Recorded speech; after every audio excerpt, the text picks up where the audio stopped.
I don't know if that's correct.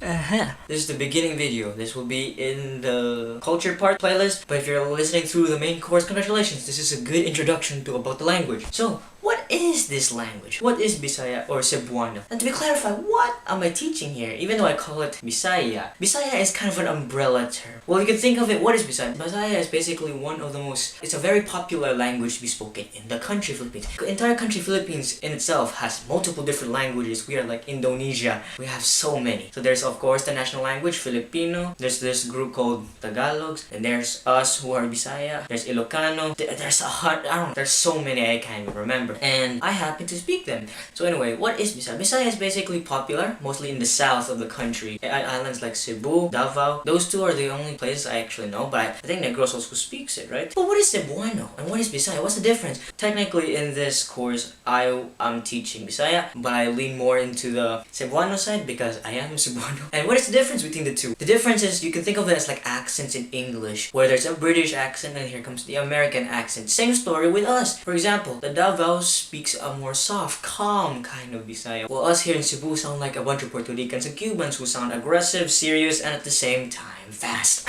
So if a Bisaya would say, like for example, maybe I'm wrong with my accent here because I can't really mimic the well. You say, "Kwa ana diribi, kinanglan ko na." I even fasten it a little bit. But if you're a Bisaya, you say, "Oy, ihatag na ko bi, kinanglan ko na." It sounds a little fast. It also sounds a little quite aggressive. Okay, maybe not very aggressive, but for example, if I was kind of demanding, well, if I was with my friends, most of the time that's where it shows up. So if I say, "Wait, alit diribi, alit diri," for me, Cebuano would just say, "Alit diribi, alit diri."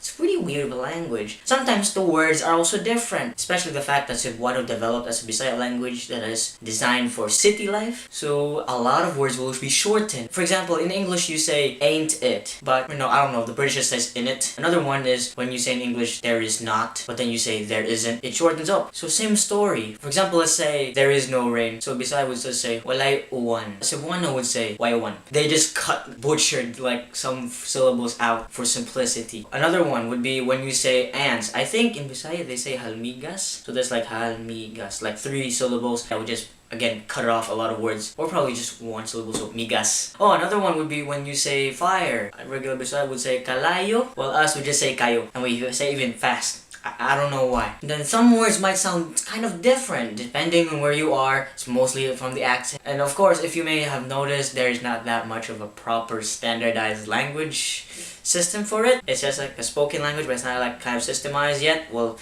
I mean, Google Translate has them, so I guess that counts. So sometimes you could hear grabe as an I, or sometimes you could say grabe, which for the word even of come over here, there are like kind of 2 ways. So you could say, "Oy, alit diri," or you could say, "Oy, alit diri." And then, why is the difference? Why is it others an R? Why is the other one an L? Why? I don't know. It kind of just varies from whatever dialect you come from. And most of the time, you can take an educated guess from context of the entire sentence. So as much as possible, I'm gonna stick to one-lining, which is mostly the Cebuano. Of course, I will always tell you as much as possible any extra words that I know, in case you might want to know what are the extra words. So if you're planning on speaking Bisaya in general in Cebu, no problem. I can teach you most of the words. Most of the words here are being used by them. But if you're living in Davao, maybe it might vary. Most of the time, it's not that bad of a variation. It's like Chinese, basically. When you're learning the language, of course, it's going to be different because there's so many different dialects all over the place. So you just gotta study the specific areas of where you are living, or just basically immersion. In a Tagalog perspective,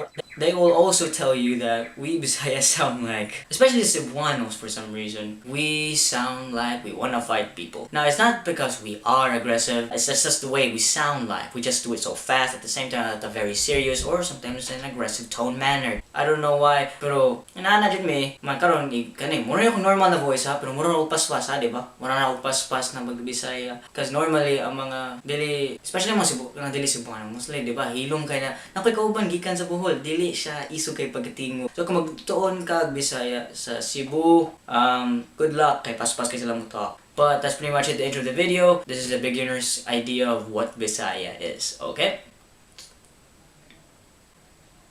See you.